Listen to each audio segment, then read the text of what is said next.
నమస్తే, తెలుగు న్యూస్కి స్వాగతం. చాలాసార్లు ఈ విషయం మీద అనేక మీడియా సంస్థలు మాట్లాడుతూ వచ్చాయి.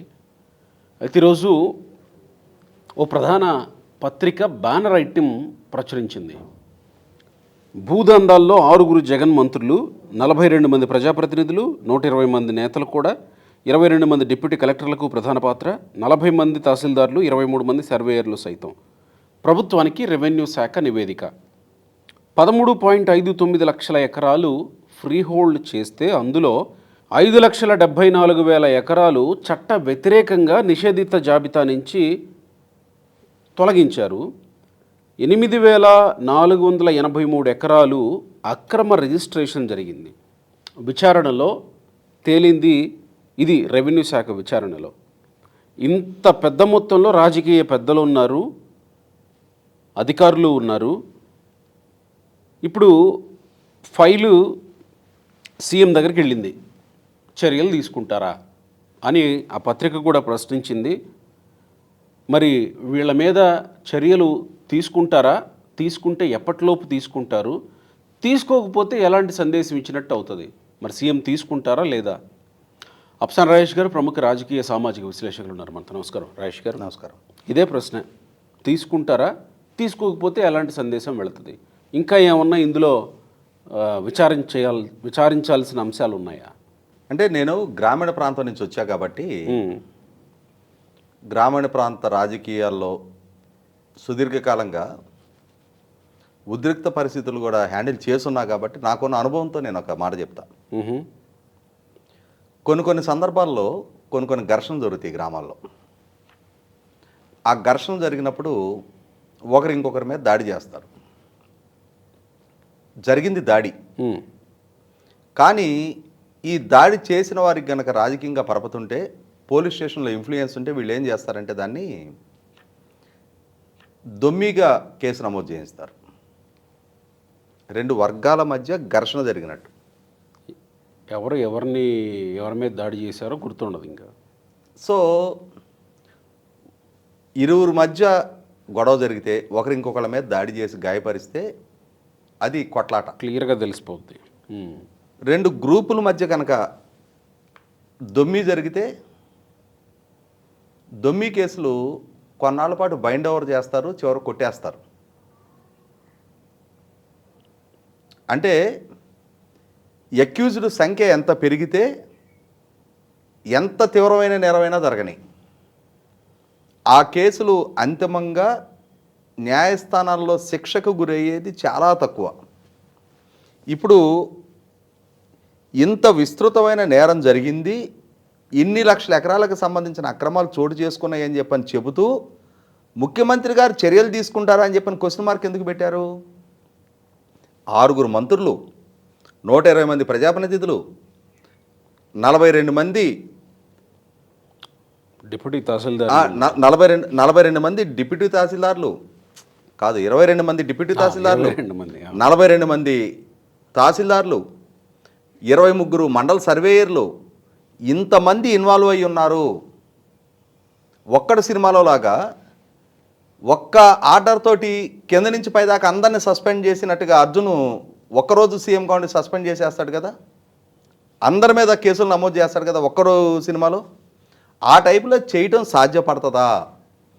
5,74,000 ఎకరాలకు సంబంధించి అక్రమంగా ఫ్రీ హోల్డ్ సర్టిఫికెట్లు పొందిన నేపథ్యంలో వాటిని అన్నింటినీ ఏకమొత్తంగా క్యాన్సిల్ చేసి మళ్ళీ నిషేధిత జాబితాలో చేరుస్తారా లేదా?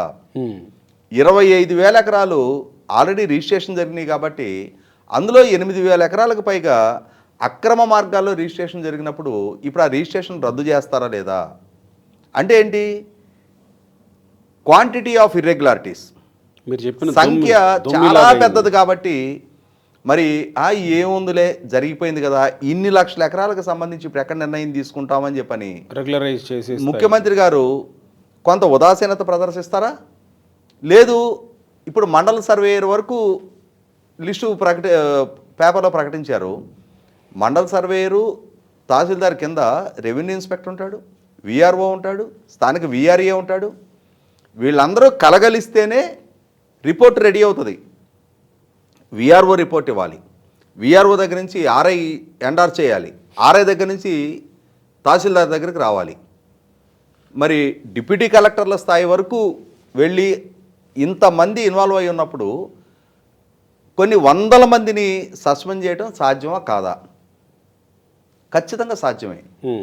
ఎందుకంటే ఈ మధ్యకాలంలో చూసాం మనం, ఓటర్ల లిస్టు మార్పులు చేర్పులు జరిగినప్పుడు బిఎల్ఓల దగ్గర నుంచి, తహసీల్దారుల దగ్గర నుంచి, సిఐల దగ్గర నుంచి, ఆఖరికి అనంతపూర్ జడ్పీ సిఇఓ దగ్గర నుంచి, తిరుపతి అప్పటి మున్సిపల్ కమిషనర్గా ఉన్న ఐఏఎస్ గిరీష్ వరకు చాలామందిని సస్పెండ్ చేశారు కదా. అవన్నీ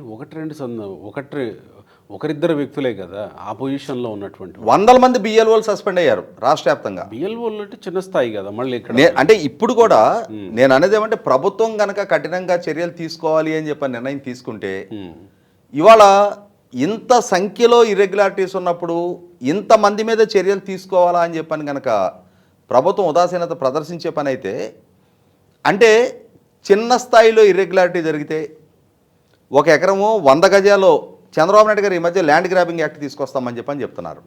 అంటే ఈ ల్యాండ్ గ్రాబింగ్ ఇర్రెగ్యులారిటీస్ని అరికట్టడం కోసం కఠినమైన ల్యాండ్ గ్రాబింగ్ యాక్ట్ తీసుకొస్తాము, అటువంటి చర్యలకు పాల్పడ్డ వాళ్ళ మీద కఠినమైన చర్యలు తీసుకుంటామని చెప్పని చెప్తున్నారు.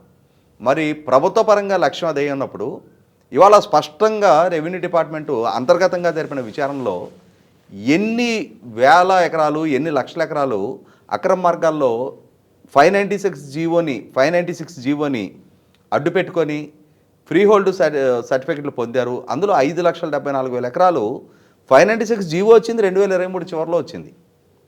ఆ జీవో విడుదల అయ్యి కాగానే ఏకబిగిన మరి ఇన్ని లక్షల ఎకరాలు అప్పటికప్పుడు ఇర్రెగ్యులర్గా జీవో కండిషన్స్ని వైలేట్ చేస్తూ జీవోలో 20 సంవత్సరాలు కాలపరిమితి మెన్షన్ చేశారు. 20 సంవత్సరాల లోపు వాటికి కూడా ఫ్రీ హోల్డ్ సర్టిఫికెట్ ఇష్యూ చేశారు. అంటే అక్కడ అక్రమ మార్గాల్లో అధికార వ్యవస్థతో కొల్యూడయ్యి ఇన్ని వైలేషన్స్కి పాల్పడ్డారనేది నిర్ధారణ అవుతూ ఉన్నప్పుడు, తెలిసి వైలేషన్స్కి పాల్పడ్డ అధికారులని ఎందుకు ఆ పదవుల్లో కొనసాగించాలి? ఒక్క క్షణం కూడా ప్రభుత్వం నుంచి జీతం తీసుకునే హక్కు వాళ్ళకి లేదు. ప్రభుత్వం ఒక జీవో ఇచ్చింది, తానిచ్చిన జీవోనే అంటే జగన్మోహన్ రెడ్డి గారి ప్రభుత్వం జీవో ఇష్యూ చేస్తే, జగన్మోహన్ రెడ్డి గారి ప్రభుత్వంలో కీలక స్థానాల్లో ఉన్న మంత్రులు, ప్రజాప్రతినిధులు అధికారులతో కొల్లుడయ్యి, అంటే ఇక్కడ తప్పుడు పనులు చేసే వాళ్ళకి అధికారులు సహకరించారనేది స్పష్టంగా నిర్ధారణ అవుతుంది కదా, రికార్డెడ్ ఎవిడెన్స్ ఉంది కదా కళ్ళ ముందు. ఇప్పుడు ఒక ఫైలుకి సంబంధించి ఒక పర్టికులర్ సర్వే నెంబరు పలానా ఎస్ఐని ల్యాండు, అతనికి 20 సంవత్సరాల కాలపరిమితి పూర్తయితే ఫ్రీ హోల్డ్ సర్టిఫికేట్ ఇవ్వడం అనేది ప్రభుత్వం ఒక పాలసీ డెసిషన్గా తీసుకొచ్చింది. ఆ తీసుకొచ్చినప్పుడు దాన్ని ఉల్లంఘించి 20 సంవత్సరాల కాలపరిమితి పూర్తి కాకుండా కూడా అతని పేరిట ఫ్రీ హోల్డ్ సర్టిఫికేట్ ఇష్యూ చేసి, అందులో 25,000 ఎకరాలు ఆల్రెడీ రిజిస్ట్రేషన్స్ కూడా జరిగిపోయినాయి. ఆ జరిగిన రిజిస్ట్రేషన్స్లో కూడా 8,300 ఎకరాలు ఇర్రెగ్యులర్ రిజిస్ట్రేషన్స్ అని చెప్పి నిర్ధారణ అవుతూ ఉన్నప్పుడు, అంటే ఇక్కడ రిజిస్ట్రేషన్ డిపార్ట్మెంట్ కూడా ఇన్వాల్వ్ అయినట్టే. అంటే పెద్దిరెడ్డి విషయం, అటవీ భూములు పెద్ద ఎత్తున వార్తలు బయటకు వచ్చాయి. ఏం చేసింది ప్రభుత్వం? ఓ ఎంక్వైరీ వేసింది. ఇంతే జాప్యం అవుతుందేమో కదా ఇలాంటి వాటిలో కూడా. మీరు చెప్పినట్టు ఒక్క సంతకంతో ఇవన్నీ స్మాష్ చేయడానికి అవకాశం ఉండదేమో కదా. అంటే ఇక్కడ ఒకటి ప్రభుత్వం మొట్టమొదటి ఒక పాలసీ డెసిషన్ తీసుకోవాలి. అంటే ఇక్కడ ఏమవుతుంది, పెళ్ళికి పిడుక్కి ఒకటే మంత్రం పనిచేయదు. ప్రతి కేసుకి ఏ కేసుకి ఆ కేసుకి సంబంధించిన ప్రొసీడింగ్స్ ప్రకారం ఉత్తర్వులు ఇవ్వాల్సి ఉంటుంది. ఆ ఇచ్చే ప్రాసెస్లో 100కి 100 పాళ్ళు ప్రభుత్వం వీటన్నిటినీ కట్టడి చేసే ఒక నిర్ణయం తీసుకుంటున్నామనేది మొట్టమొదటి డెసిషన్కి రావాలి. ఇవాళ ఇన్ని లక్షల ఎకరాల అక్రమాలకు పాల్పడ్డ పెద్దలు కావచ్చు, పెద్ద అధికారులు కావచ్చు, ఆ పెద్దలు అక్రమాలకు పాల్పడుతుంటే అధికార వ్యవస్థ సహకరించారు.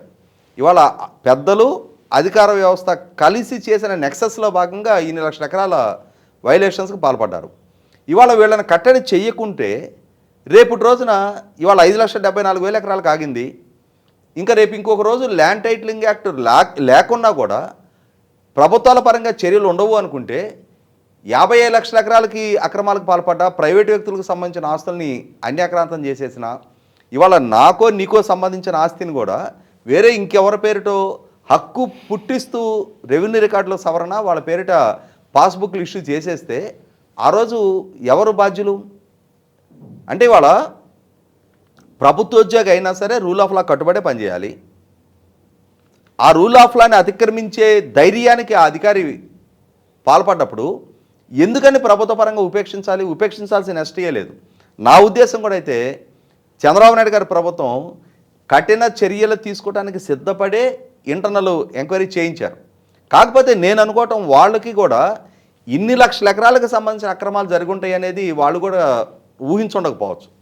కానీ వాళ్ళ 5,74,000 ఎకరాలకు సంబంధించిన అక్రమాలకు సంబంధించిన వాస్తవాలు వెలుగు చూసిన నేపథ్యంలో ఆన్ అండ్ యావరేజీ ఒక్కొక్కళ్ళు ఒక 5 ఎకరాల చొప్పునో లేదు కొంచెం పెద్దవాళ్ళు స్తోమత కలిగిన వాళ్ళు 50 ఎకరాల చొప్పున చేసుకున్న యావరేజ్న ఒక 5 నుంచి 10 ఎకరాల చొప్పున ఈ 5,74,000 ఎకరాలు వాళ్ళ పేరిట ఫ్రీ హోల్డ్ చేయించుకున్నారు అనుకున్నా.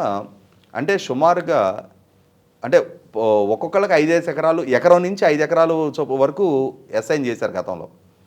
1,00,000 మంది పైగా రైతులకు సంబంధించిన భూములు, 1,00,000-1,50,000 మందికి సంబంధించిన భూములు అక్రమ మార్గాల్లో ఫ్రీ హోల్డ్ సర్టిఫికేట్ ఇష్యూ చేశారు.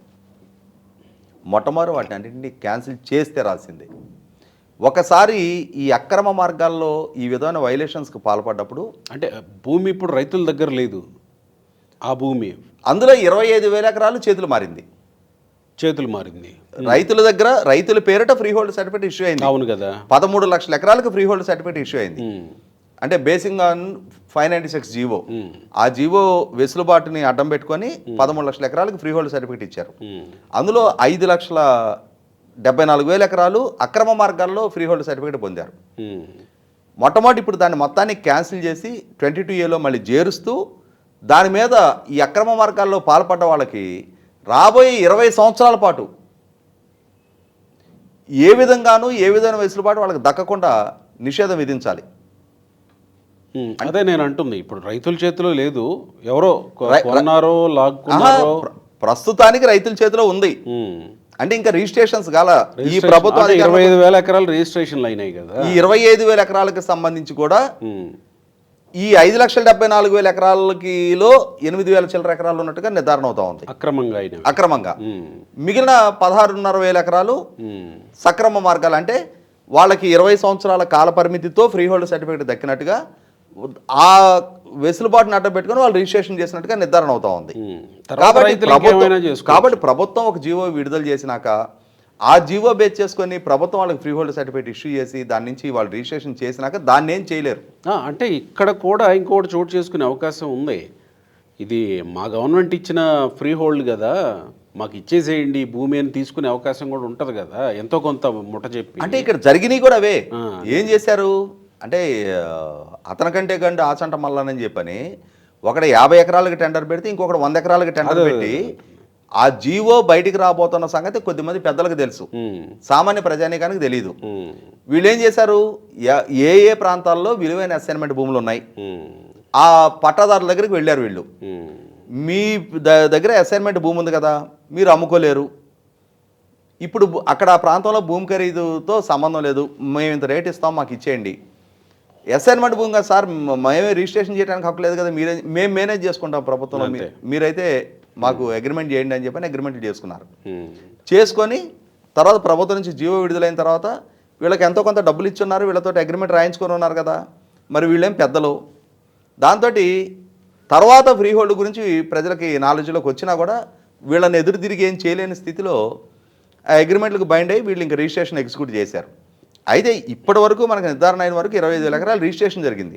కానీ రైతులకి స్వచ్ఛందంగా ఫ్రీ హోల్డ్ పొందగలిగారా, ఈ పెద్దలే లాబింగులు చేసి ఫ్రీ హోల్డ్ పొందారా? కరెక్ట్. ఎన్ని లక్షల ఎకరాలు అగ్రిమెంట్లో ఉన్నాయి, కరెక్ట్, ఎంత డబ్బు చేతులు మారుంది. ఇవాళ ఈ ఫ్రీ హోల్డ్ క్యాన్సిల్ చేస్తే ఎన్ని జుట్లు ముడిపడతాయి. ఇప్పుడు 5,74,000 ఎకరాలు ప్రభుత్వం ఫ్రీ హోల్డ్ క్యాన్సిల్ చేస్తుంది. ఫ్రీ హోల్డ్ అవుద్దనే ఉద్దేశంతో అగ్రిమెంట్లు చేసుకుంటే ఎంతో కొంత అడ్వాన్సులు ఇచ్చారు వాళ్ళకి. ఇప్పుడు వీళ్ళు వెళ్ళి మా అడ్వాన్స్లో మాకు వెనక్కి ఇమ్మంటారా, ఎక్కడున్నాయి తూచి ఎప్పుడో అయిపోయినాయి, పప్పు బెల్లం కింద మేము తినేసాం, కావాలంటే నువ్వు ఫ్రీ హోల్డ్ తెచ్చుకో, మేము సంతకం పెడతాం అంతే అంటారు వాళ్ళు. ఉమ్. డెఫినెట్గా ఈ లడాయి బిగిన్ అవుతుంది. ఇంకా తేలుగుట్టిన దొంగల్లాగా దాన్ని బయటికి చెప్పుకోలేరు. అప్పుడు విషయం వెలుగులోకి వస్తుందిగా, ఇంకా ప్రతి పల్లెలో వెలుగులోకి వస్తుంది, ప్రతి ఊర్లో వెలుగులోకి వస్తుంది. డెఫినెట్గా ఇప్పుడు ఏమవుతుందంటే తేలుగుట్టిన దొంగల్లాగా బయటికి చెప్పుకోలేరు. బయటికి చెప్పుకుంటే అంటే ఇన్సైడర్ ట్రేడింగ్కి పాల్పడ్డావు నువ్వు. ప్రభుత్వంలో జీవో వస్తున్న దాన్ని నువ్వు ముందుగానే పసిగట్టి ఇక్కడ చాలా స్వేచ్ఛగా వాళ్ళు అడ్వాన్స్ ఇచ్చి అగ్రిమెంట్లు చేసుకున్నారు. కానీ అగ్రిమెంట్ల మీద కనుక డేట్ మెన్షన్ చేస్తున్నట్టయితే జీవో రావడానికి ముందు అగ్రిమెంట్ ఎట్లా చేసుకోగలిగావు? ఇన్సైడర్ ట్రేడింగ్ అని జగన్మోహన్ రెడ్డి అమరావతి రాజధాని విషయంలో ఎన్వి రమణ గారి మీద, అడ్వకేట్ జనరల్ దమ్మలపాటి శ్రీనివాస్ గారి మీద, పయ్యవల కేశవ్ గారి మీద, వీళ్ళ మీద ఆరోపణలు చేశాడు. కానీ అసలు సిసలు ఇన్సైడర్ ట్రేడింగ్ అంటే ఇప్పుడు ఈ 13 లక్షల ఎకరాలది ఈ జరిగిన లావాదేవీలు ఇవి అసలు సిసలు ఇన్సైడర్ ట్రేడింగ్. మరి దీని మీద అందుకనే రెవెన్యూ ఎంక్వైరీలో కూడా క్రిమినల్ కేసులు నమోదు చేయాలని చెప్పని రికమెండ్ చేశారు. ఖచ్చితంగా నమోదు చేయాలి ప్రభుత్వం. ఎంతమంది అనేది అప్రస్తుతం.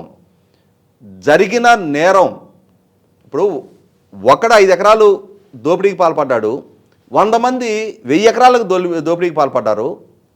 అక్కడ 1000 ఎకరాలు దోపిడీకి గురైంది, 100 మంది అనేది అనుకుంటే ఎట్లా? కరెక్ట్. 100 మంది కలిసి 1000 ఎకరాలకు దోపిడీకి పాల్పడ్డా 1000 ఎకరాలని సంరక్షించాల్సిన బాధ్యత ప్రభుత్వానిదే. కాబట్టి ఎటువంటి మొహమాటాలకి సెసపెషలకు ఆస్కారం లేకుండా చంద్రబాబు నాయుడు గారు వేగంగా స్పందించాలి, కఠినమైన నిర్ణయాలు తీసుకోవాలి. ఎంతటి స్థాయి వ్యక్తులైనా సరే తప్పు చేసినప్పుడు చట్టం ముందు అందరూ సమానమే. ఒక విఆర్ఏ స్థాయిలో ఒక సామాన్యుడు, ఒక దళితుడు, చిన్న ఉద్యోగానికి 10,000 రూపాయల జీతానికి పనిచేసే వ్యక్తి తప్పు చేస్తే ఏ చట్టాన్ని ప్రయోగిస్తారో అదే చట్టాన్ని మంత్రి స్థాయిలో ఉన్న వ్యక్తి అయినా, రెవెన్యూ ప్రిన్సిపల్ సెక్రటరీ స్థాయిలో వ్యక్తినికైనా సరే అదే చట్టం వర్తిస్తుందని చెప్పని రుజువు చేయించాల్సిన బాధ్యత కూడా ప్రభుత్వందే. రైట్.